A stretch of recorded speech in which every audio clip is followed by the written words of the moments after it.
Welcome to Supercar. For years, Dacia has built its reputation on one simple, powerful promise: unbeatable value. The brand delivers pragmatic, no-frills vehicles that do exactly what is required of them at a fraction of the cost of their rivals.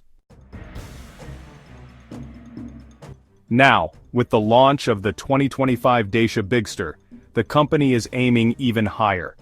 This new C-segment SUV is positioned as a spacious, feature-rich vehicle for the price of a smaller B-segment model, a proposition that seems almost too good to be true. With a starting price of just €23,900 and a flagship hybrid 155 model priced at €32,000, the Bigster appears to be a triumph of automotive engineering and cost efficiency. It boasts a massive boot space of up to 702 liters and a design that is both rugged and stylish, earning it praise from numerous reviewers who have declared it a winner. But is this stonking value everything it seems to be?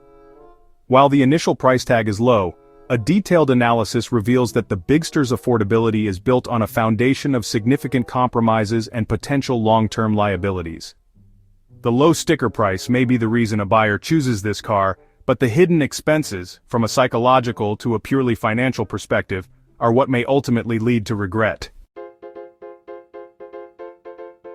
So, let's talk about the myth of unbeatable fuel economy. The Dacia Bigster is, marketed as a highly efficient vehicle, especially with its hybrid 155 powertrain. According to the manufacturer's official WLTP figures, the numbers are impressively low, with a stated consumption of just 4.6 to 4.7 liters per 100 kilometers, and a potential combined fuel range of up to 1,000 kilometers. For a large SUV, these numbers really seem to promise a remarkably cheap running cost, and honestly, this is the key selling point that attracts a lot of buyers who are focused on long-term savings at the pump. However, the reality of everyday driving, it presents a different picture. A review conducted on French roads, which are known for having lower speed limits and more favorable driving conditions, noted that these factors played directly into the car's hands when it comes to fuel efficiency. Despite all this, the reviewer's real-world average was actually a higher 5.3 liters per 100 kilometers. In another instance, an owner reported a typical average of 57 miles per gallon, which is about 4.9 liters per 100 kilometers. While that's still respectable, it does fall short of the manufacturer's best-case scenario figures. These data points, they reveal a significant discrepancy between the numbers you see on a brochure and the results you actually get in diverse real-world conditions. This is not simply a matter of a few extra cents on fuel. It represents a subtle yet powerful source of buyer frustration. A consumer who purchases a Bigster expecting to consistently achieve the advertised numbers may find themselves disappointed, as the vehicle's efficiency is highly dependent on a specific and often non-universal set of driving circumstances. This gap between expectation and reality is a psychological cost that over time can become a profound sense of regret. The reliability gamble, a new powertrain with old problems? For years, Dacia's brand strength has been rooted in its strategy of using proven, older components from the Renault-Nissan alliance.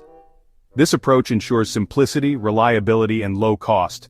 The Bigster, however, takes a strategic detour with the introduction of a new 1.8-liter hybrid system.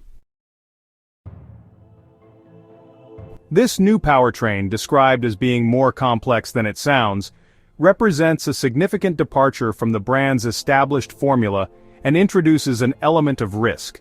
While the vehicle has not been on the market long enough for widespread reliability data to be collected, early anecdotal reports from owners provide some cause for concern. On online forums, some owners have described issues with the engine becoming, loud and jumpy and even producing a ringing noise, sometimes just at idle.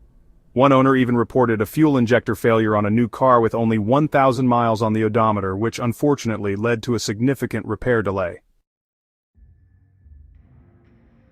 These are not isolated minor faults. Honestly, they are potential red flags for a powertrain that is still in its infancy. Furthermore, the Bigster utilizes Renault's E-Tech hybrid gearbox, which, as documented, has a history of hesitations and jerky transitions between electric and petrol power in other Renault models. This combination of an unproven engine and a problematic gearbox introduces a substantial risk of unforeseen repair costs that could easily, negate the initial savings on the purchase price. The perceived reliability of the Dacia brand, built on years of using simple, established technology, may not apply to this new, more complex model. For early adopters, this really represents a major financial and logistical gamble. When a car is designed with a singular focus on affordability, the savings must come from somewhere. For the Bigster, those compromises are most evident in the daily driving experience, manifesting as a subtle yet persistent form of long-term regret. Reviewers have noted that while the interior is functional, it feels low rent for a car of its size, with hard-wearing materials and a notable absence of soft-touch areas. While Dacia's use of unpainted, recycled Starkle material on the exterior is a clever, cost-effective solution, this same philosophy extends to the cabin, resulting in a tactile experience that honestly falls short of its rivals. Beyond the materials, a key compromise is the vehicle's refinement. The Bigster is a louder car than its competitors, with a relatively high level of road noise, particularly at motorway speeds. This is a clear trade-off that, while acceptable for a short test drive, can become a significant source of frustration during long journeys or daily commutes. The infotainment system, though featuring a large 10.1-inch touchscreen as standard, also represents a trade-off. While it offers Apple CarPlay and Android Auto, it is based on Renault's Easy Link system, which has a history of reported issues ranging from frozen screens to disappearing widgets and problematic phone connectivity. This shows that while the Bigster may boast a modern-looking feature, its underlying functionality can be problematic, leading to daily frustrations that chip away at the initial satisfaction of ownership. These are not one-time costs. They are a constant, low-level drain on the owner's contentment, a hidden experiential deficit that becomes more apparent over time. When purchasing a vehicle, the feeling of security is a paramount, if often unspoken, consideration. The Dacia Bigster, despite its rugged appearance, may leave buyers with a sense of unease. The Bigster is a stretched duster and shares the same CMFB platform as the Dacia Sandero Stepway. The Sandero Stepway received a 3-star Euro NCAP safety rating, a significantly lower score than most of its modern rivals. The cost of insurance for a new vehicle can also be unpredictable. The average full coverage premium for a compact SUV in the United States is between $1,715 and $2,679 per year.